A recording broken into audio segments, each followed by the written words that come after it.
सफनिया पहला बाब। खुदावंद का कलाम जो शाह यहूदा यूसिया बिन आमून के अयाम में सफनिया बिन कूशी बिन जदलिया बिन अमरिया बिन हिस्किया पर नाजिल हुआ। खुदावंद फरमाता है, मैं रोए ज़मीन से सब कुछ बिल्कुल नेस्त करूँगा, इंसान और हैवान को नेस्त करूँगा, हवा के परिंदों और समुंदर की मछलियों को और शरीरों और उनके बुतों को नेस्त करूँगा, और इंसान को रोए ज़मीन से फना करूँगा। खुदावंद फरमाता है, मैं यहूदा पर और यरूशलेम के सब बाशिंदों पर हाथ चलाऊँगा और इस मकान में से बाल के बखिया को और कमारीन के नाम को पुजारियों समेत नेस्त करूँगा, और उनको भी जो कोठों पर चढ़कर अजराम फलक की परस्तिश करते हैं, और उनको जो खुदावंद की इबादत का अहद करते हैं लेकिन मिल्कूम की कसम खाते हैं, और उनको भी जो खुदावंद से बरगश्ता होकर ना उसके तालिब हुए और ना उन्होंने उससे मशवरत ली। तुम खुदावंद खुदा के हुजूर खामोश रहो, क्योंकि खुदावंद का दिन नज़दीक है और उसने ज़बीहा तैयार किया है और अपने मेहमानों को मखसूस किया है। और खुदावंद के ज़बीहा के दिन यूं होगा कि मैं उमरा और शाहज़ादों को और उन सबको जो अजनबियों की पोशाक पहनते हैं सज़ा दूंगा।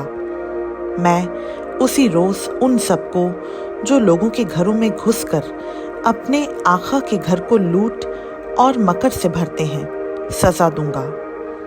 और खुदावंद फरमाता है, उसी रोज़ मछली फाटक से रोने की आवाज़ और मिशना से मातम की और टीलों पर से बड़े गौगा की सदा उठेगी।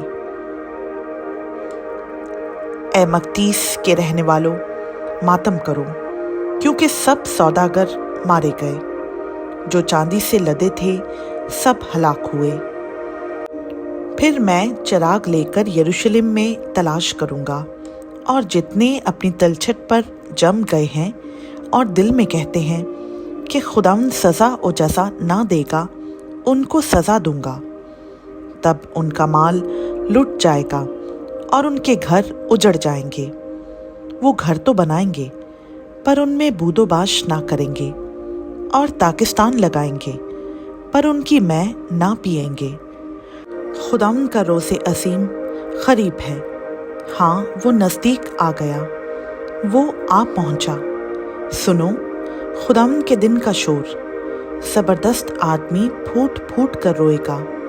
वो दिन कहर का दिन है, दुख और रंज का दिन, वीरानी और खराबी का दिन, तारीकी और उदासी का दिन, अबर और तीरगी का दिन, हसीन शहरों और ऊंचे बुर्जों के खिलाफ नरसिंगे और जंगी ललकार का दिन। और मैं बनी आदम पर मुसीबत लाऊंगा, यहाँ तक कि वो अंधों की मानंद चलेंगे, क्योंकि वो खुदावंद के गुनहगार हुए। उनका खून धूल की तरह गिराया जाएगा और उनका गोश्त निजासत की मानंद। खुदावंद के कहर के दिन उनका सोना चांदी उनको बचा ना सकेगा, बल्कि तमाम मुल्क को उसकी गैरत की आग खा जाएगी, क्योंकि वो यखलख्त मुल्क के सब बाशिंदों को तमाम कर डालेगा। खुदावंद का पाक कलाम का पढ़ा, सुना, समझा और कबूल किया जाना हम सबों के लिए बाइस बरकत हो। आमीन।